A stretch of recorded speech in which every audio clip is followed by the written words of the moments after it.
जी बोलिए, ये कमबैक कैसे किया आपने? देखिए, कम बैक कैसे किया इसके लिए तो लगातार आपके यहाँ पे भी बोल ही रहा था। इसमें दो तीन बातें मानक भाई जिसको हमें समझना होगा। पहली बात कि सरकार ने इस 20 साल में जितनी योजनाएं की वो कई सारी मांगे सालों से लंबित थी, जिस पर सरकारों ने कोई फैसला नहीं किया।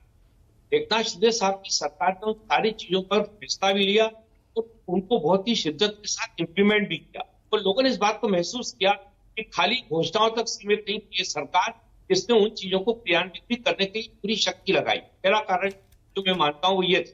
दूसरा कारण ये था कि जब लोकसभा के चुनाव में हम लोगों को वांछित परिणाम नहीं मिला तो हमारी तीनों पार्टियों के नेताओं ने बैठकर इस मुद्दे पर चर्चा भी की और यह तय किया कि हम अपने कार्यकर्ताओं को एकजुट करने के लिए लगातार कार्यकर्ताओं के समागम चलाएं। लगातार जिले स्तर पर हम कार्यकर्ताओं को लेकर बैठे, हमारी पार्टी के तीनों नेता भी वहां पहुंचे और उनके साथ हम एक संवाद पैदा करें।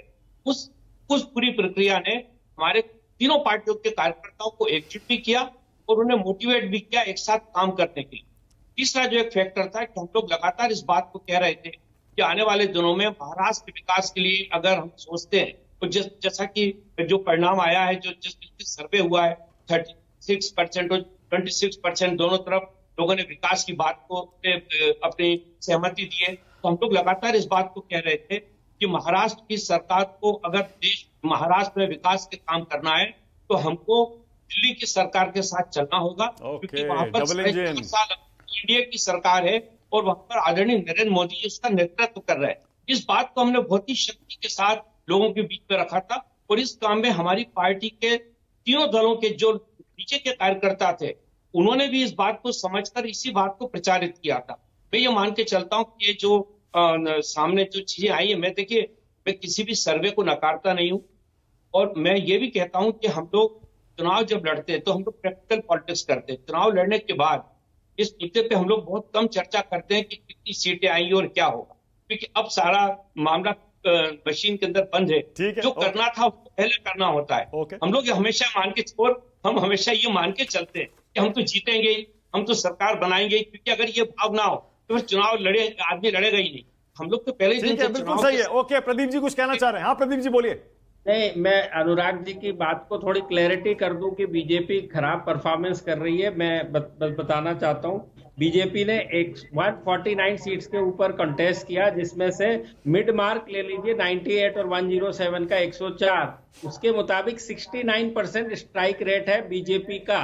और शिंदे का, शिवसेना शिंदे का, जिन्होंने 81 सीट्स पे चुनाव लड़ा और मिड मार्क 55 ले लीजिए तो वो 67% है। उस लिहाज से बीजेपी का परफॉर्मेंस बेहतर है।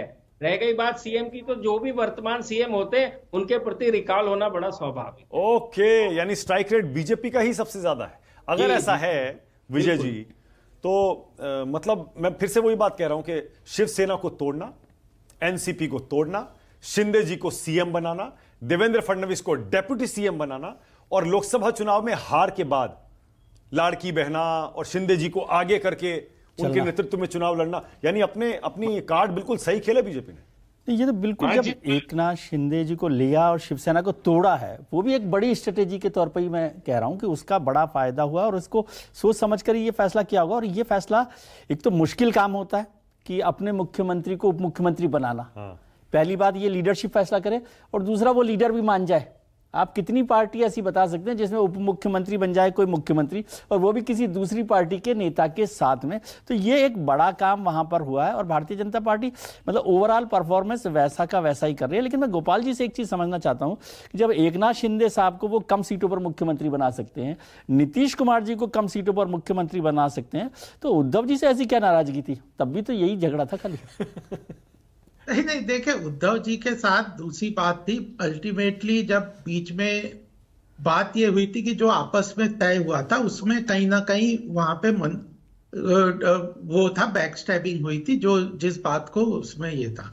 देखिए अल्टीमेटली उद्धव जी के साथ कोई डिफरेंस नहीं है, ये नहीं है। लेकिन जिस तरह का जो उस समय की सरकार चली थी उसमें जो उभर के आ रही थी बातें, वो कंड्यूसिव नहीं थी कि एक गठबंधन के लिए जो जिस तरह से चलना चाहिए। अच्छा, ओके, अब गोपाल जी ने देखिए इशारों इशारों में एक एक शब्द आजकल तो हम लोग सुनते हैं ना, गोपाल जी ने कहते नहीं उद्धव जी के साथ ऐसा कोई बात नहीं।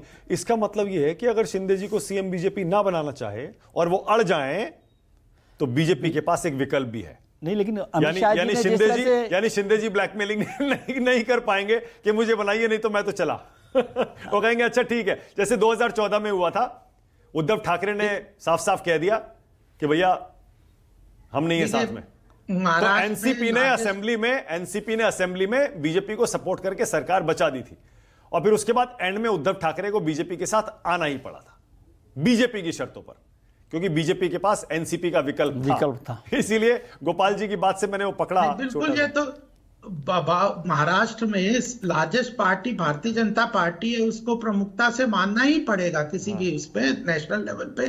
अगर उस स्टेटस को आप नहीं एक्सेप्ट करेंगे तो कैसे चलेगा? नहीं अरे नहीं, तो मान रहे हो तो आंकड़े हैं गोपाल जी, सब जानते हैं, आंकड़ों को डिनाई नहीं कर सकते। लेकिन फैक्ट ये भी है कि आपने सबसे बड़ी पार्टी होने के बावजूद एक छोटे सहयोगी को आपने सीएम बनाया, आपको बनाना पड़ा इस बार। लेकिन क्या बीजेपी के सामने अगर ये आंकड़े सही हो जाते हैं जो प्रदीप जी का एक्सिस माई इंडिया दे रहा है या जो टुडेज चाणक्य दे रहा है, क्या बीजेपी अपना सीएम बनाने का दाव खेलेगी?